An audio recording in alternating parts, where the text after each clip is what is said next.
Have you ever stopped to ponder on how we perceive the world around us? How the colors, sounds, and sensations of the external universe manifest within our consciousness?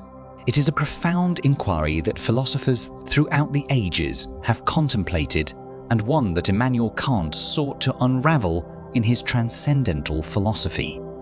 In his masterpiece, The Critique of Pure Reason, Kant introduces the concept of apperception, a term derived from the Latin words ad meaning to and perceptio meaning perception.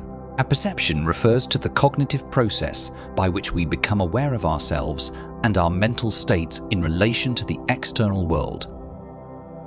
But how does apperception relate to the fundamental structures of our consciousness? To understand this, we must engage in a transcendental exposition of time and space, the two a priori forms in which our experiences are organized. Let us begin with time. According to Kant, time is not an empirical concept derived from experience, but rather a necessary condition for all experience itself. It is the internal framework through which we perceive and sequence events. Time, according to Kant, is not an external entity, but rather a necessary and subjective form of human intuition. It is the very framework within which we experience events, enabling us to order and sequence our perceptions. Through apperception, we become aware of the continuous flow of time and our existence within it. It is as if we are the captain of a ship navigating the waves of temporal progression. Within this temporal framework, apperception enables us to become aware of the continuous flow of our thoughts, sensations, and perceptions. It is the foundation of our self-consciousness, allowing us to reflect, recall, and compare our experiences over time, creating a unified sense of personal identity. As our awareness extends beyond the realm of time, we encounter another a priori form of experience, space. For Kant, space is not simply an external container, but an internal structure of the mind. It is the framework through which we perceive objects and their spatial relations. Similarly, space, according to Kant, is not a physical entity, but a mental construct that allows us to perceive the spatial relationships between objects.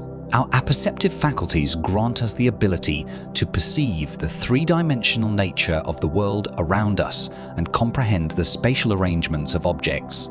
It is as if we are architects, design the blueprint of our perceptual reality. Through apperception, we scrutinize the dimensions, shapes, and positions of the objects in our perceptual field, construct a coherent spatial world, enabling us to navigate and interact with our surroundings. But apperception is more than just the process of perceiving external phenomena. It encompasses the dynamic interplay between our raw sensory data and our mental categorizations. It is through apperception that we organize and make sense of our perceptions, applying concepts and principles to create meaning.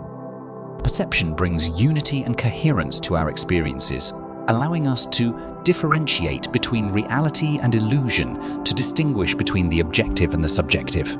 It is the foundation of reason, enabling us to engage in critical thinking, problem solving, and the pursuit of knowledge. Imagine you are driving a car, cruising down a long highway. As you look ahead, the road stretches out in front of you, a tangible representation of time and space. Your perception of the passing landscape is made possible by the framework of time and space within your consciousness. Now, shift your attention to the digital realm. When you navigate through your web browser, opening multiple tabs, you are operating within the virtual space. Each tab represents a separate space, and you can switch between them effortlessly just as you move from one physical space to another.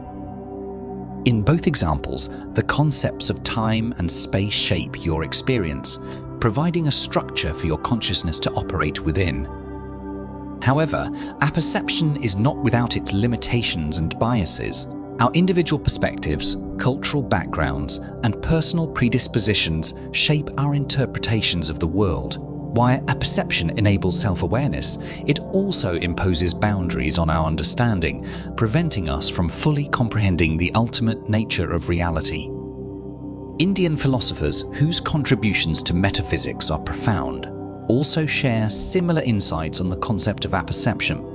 For instance, Advaita Vedanta, a school of Hindu philosophy, expounds the notion of Atman, the self or the soul. According to Advaita Vedanta, the ultimate reality of the self is transcendent and identical to Brahman, the divine cosmic consciousness.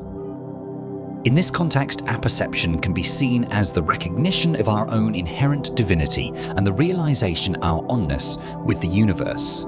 Just as Kant emphasized the self-awareness inherent in apperception, Indian philosophers stress the importance of self-realization and the awakening of the true nature of the self. In the grand scheme of things, our apperception is but a humble fragment in the infinite cosmic tapestry. As the German philosopher Friedrich Nietzsche once remarked, man is a rope stretched between the animal and the Superman, a rope over an abyss.